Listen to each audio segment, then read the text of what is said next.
Quand tu es parisienne ou tu viens d'une grande ville, souvent des personnes te disent « mais t'aimerais pas plutôt vivre à la campagne, c'est quand même hyper bruyante Paris, tout ça ». C'est vrai, c'est bruyante Paris. Mais à chaque fois que j'ai l'occasion de respirer dans un jardin un peu plus à la campagne, ce que j'entends, c'est ça. Je sais pas si vous entendez, il y a un mec qui passe au Karcher, je ne sais quoi. Un peu plus loin, il y en a un autre qui tond sa pelouse. Il suffirait qu'il y en ait un autre qui fasse des travaux avec une odeur de cadavre grillé sur un barbecue. Et puis voilà, je veux dire, je sais pas pourquoi, mais je suis souvent quand même beaucoup plus tranquille à Paris. À travers toutes ces nuisances sonores, c'est pas si simple d'entendre les oiselles. Je vous l'ai dit.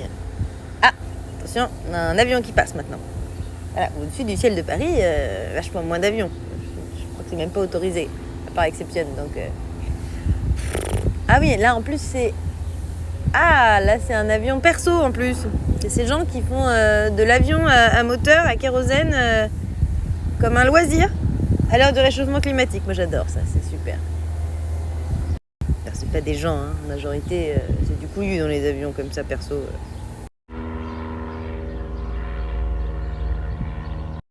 Et encore là, c'est au printemps ou en été. Parce que en automne et en hiver, on a aussi le bruit des chasseurs, des tueurs de personnes animales, avec le petit risque en prime, la petite angoisse qui fait plaisir de se prendre une balle dite perdue et de ne pas pouvoir aller se promener. J'adore.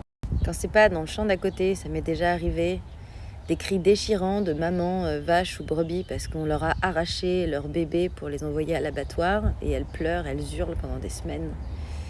Et c'est pas du tout les mêmes sons que d'habitude. Ça brise le cœur. Non, décidément, c'est des expériences à vous faire aimer le bruit du scooter.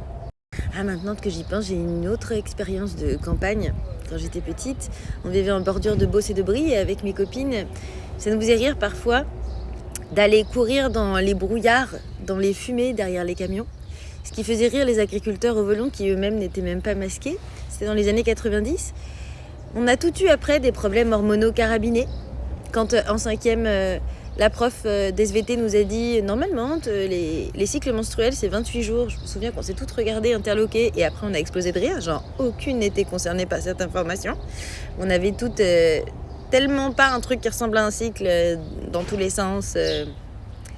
Voilà. Et en fait on a compris après, ça devait être du glyphosate le machin. Heureusement que j'ai une copine. Hein Laïka? Bonjour, tu es trop belle. Oui, attends. C'est l'amour fou. Puis il y a nos amis les roses, dont Roncère s'est servi pour expliquer aux femmes qu'elles sont périssables. Et il y a les jolies fleurs de ciboulette. Et même si certains avions font comme des baies de ciel, en vrai, comme c'est bonne parfois de passer de la grande ville à la campagne. Laïka. Merci à la sœur de lutte, à qui je dois de m'allonger un instant à l'ombre.